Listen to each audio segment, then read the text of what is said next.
il y avait deux rentes, rente nucléaire, rente hydroélectrique, qui a permis de cacher, de maquiller la gabegie des gouvernements successifs. Il y avait tellement d'avance, on avait tellement des prix bas qu'on a pu faire absolument n'importe quoi pendant 20 ans avant que ça se voit sur les factures et sur les prix de marché. Je ne vais même pas parler des directives européennes, 3 minutes n'y suffiraient pas. Moi j'ai quelques questions. Je trouve qu'on a peu parlé du tableau, Madame la Présidente, que vous avez mis sur le rapport sur les ENR en page 24. On a le prix effectif moyen des contrats d'obligation d'achat par filière. Alors, vous avez quand même un doux euphémisme, puisque vous dites qu'on a des prix de marché entre 40 et 50 euros le mégawattheure, ce qui est vrai, et on a un tarif moyen des énergies renouvelables qui est à 174 euros. Donc, on est quand même à une différence, un facteur 3. Donc, c'est pas vraiment, on n'est pas du tout dans l'euphémisme, on est dans la gabegie la plus totale, avec des 266 euros par mégawattheure pour le photovoltaïque, presque 100 euros pour l'éolien terrestre, donc un facteur 2, 170 euros pour l'éolien en mer, facteur 3. Donc je ne comprends pas pourquoi vous euphémisez la situation. On n'a pas du tout, on est dans le délire total entre les prix de marché tels qu'ils sont, prix du nucléaire qui aujourd'hui est aussi à peu près à 50 euros, 60 euros le mégawattheure, et les prix d'obligation d'achat effectifs constatés par filière. Donc pourquoi un tel euphémisme? Parce que la situation est très préoccupante.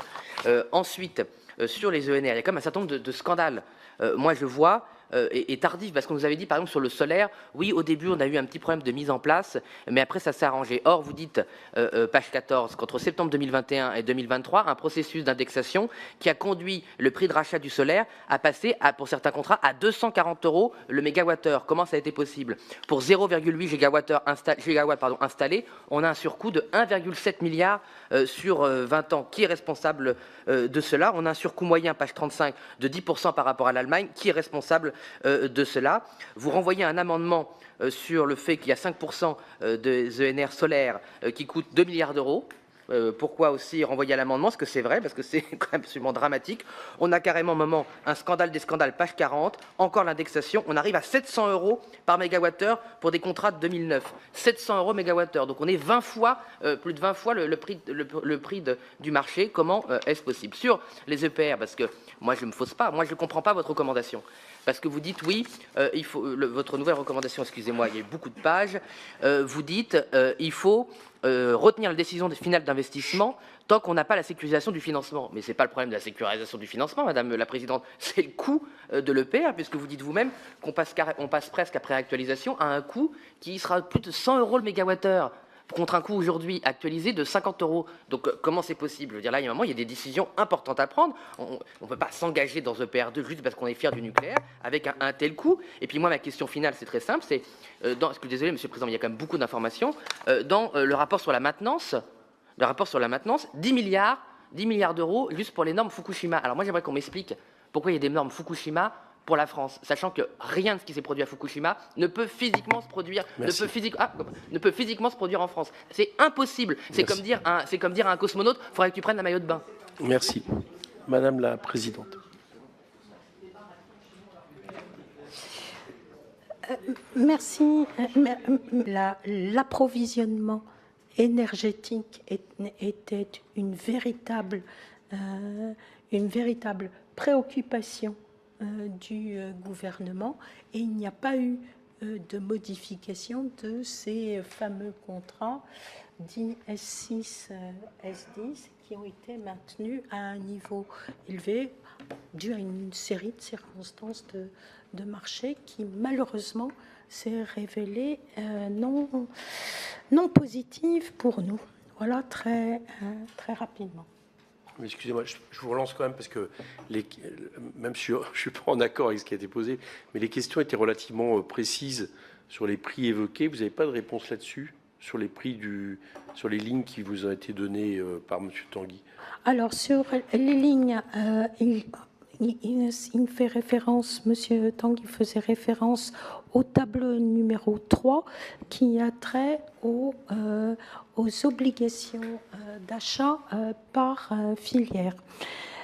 Il y a forcément une différence de prix, je l'ai dit tout à l'heure de façon très schématique, selon les filières. Il n'y a pas nécessairement les mêmes coûts d'investissement selon les filières.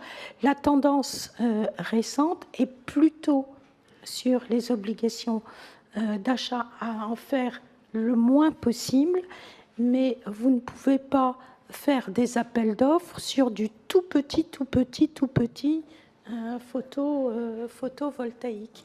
Donc, ça reste forcément une dimension qui restera. Merci, Monsieur le Président.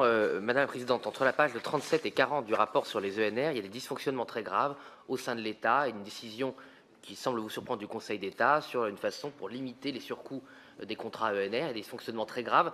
Quelles leçons tirer de ces dysfonctionnements? Est-ce qu'il y a des responsabilités qui ont été identifiées? Parce qu'il y a quand même un dysfonctionnement qui coûte 1,7 milliard, comme je vous l'ai signalé. Autre chose, dans votre rapport sur le nucléaire, vous aboutissez, vous ne faites pas la conversion sur Taishan, sur le réacteur chinois. Bon, on arrive à 50-55 euros le mégawattheure sur un modèle EPR, donc on est dans des différences de coûts ahurissants. Et moi, Madame la Présidente, je suis désolé, entre la gravité de ce que vous dites sur le manque total de contrôle du développement de l'EPR2 et des coûts, et la recommandation que vous faites, à savoir tout ce qui compte, c'est la sécurisation du financement, pour moi, il y a un hiatus, il y a un truc qui ne va pas. C'est-à-dire, soit le PR2 est hors contrôle, comme le PR1, il n'y a pas de contrôle des coûts, il y a un prix qui va arriver qui est délirant, et il y a d'autres recommandations à faire, soit il n'y a qu'un problème de financement, mais je suis désolé, ça ne va pas ensemble, et vous n'avez pas répondu là-dessus, et ça me paraît très très grave, parce que là, on part sur des décisions qui vont nous prendre un demi-siècle, avec peut-être une machine qui ne fonctionne pas et qui va nous coûter une fortune.